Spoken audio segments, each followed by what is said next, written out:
प्रिय छात्रों, आज हम फणीश्वरनाथ रेणु द्वारा लिखित कहानी पंचलाइट के कथानक तथा उद्देश्यों पर प्रकाश डालेंगे। ये प्रश्न बोर्ड परीक्षा में 4 अंक के आते हैं और इनकी शब्द सीमा 80 शब्द होती है।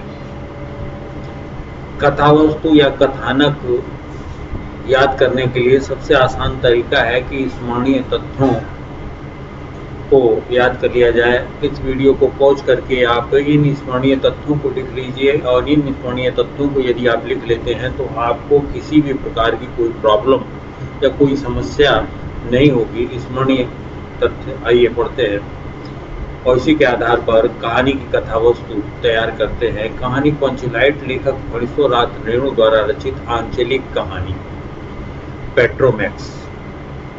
पंचलाइट, इसे गाँव वाले पंचलाइट भी कहते हैं, रामनवमी के मेले में महतो टोली के द्वारा खरीदी गई। उसके खरीदने के बाद 10 रुपए बचे जिससे कि पूजा सामग्री खरीद ली गई। गांव में पंचलाइट पहुंचने के बाद कीर्तन की जब तैयारी हुई तो पंचलाइट जलाने की जब बारी आई तो सबसे बड़ी समस्या ये हुई कि पंचलाइट जलाएगा कौन। इसी उधेड़-बुन में बात होती रही। उसी दौरान ये हुआ कि पंचलाइट भले ही बिना जले रख जाए लेकिन किसी और टोले के लोगों से नहीं जलवाया जाएगा। राजपूत टोली ने मजाक उड़ाया लेकिन महतो टोली के लोगों ने उसे बर्दाश्त किया। उसी दौरान गुलरी काकी की बेटी मुन्नी ने अपनी सहेली के कानों में धीरे से कहा कि गोधन पंचलाइट जलाना जानता है। कनेली ने सरदार से कहा कि गोधन पंचलाइट जलाना जानता है। गुलरी काकी की शिकायत पर ही गोधन का हुक्का पानी पंचायत ने बंद कर दिया था।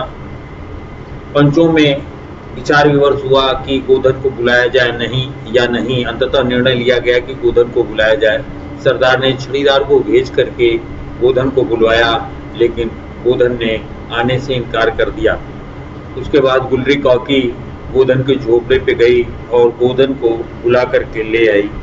गोधन ने आने के उपरांत पेट्रोमैक्स में पंचलाइट में केरोसिन का तेल भरा और उसके बाद पूछा स्प्रिट कहाँ है। स्प्रिट का नाम सुनते ही सबके चेहरे उतर गए लेकिन उसने कहा कि गोले के तेल अर्थात नारियल के तेल की सहायता से भी पेट्रोमैक्स जल जाएगा। उसने नारियल के तेल की सहायता से पेट्रोमैक्स को जलाया।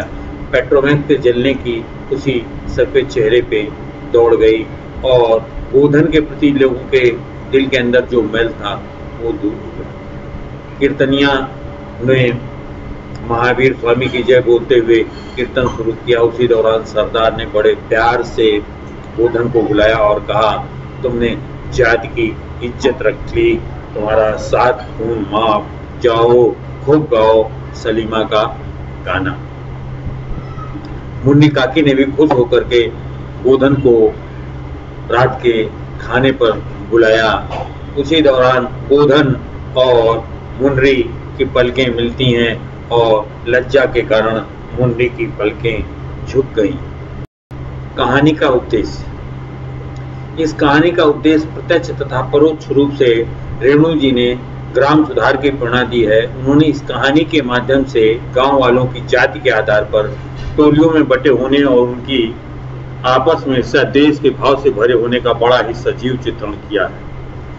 उन्होंने इस कहानी के माध्यम से यह संदेश देने का प्रयास किया है कि आवश्यकता बड़े से बड़े संस्कार और निषेध को अनावश्यक सिद्ध कर देती है। इस वीडियो के माध्यम से हमने पंचलाइट कहानी की कथावस्तु तथा उद्देश्य पर प्रकाश डाला है।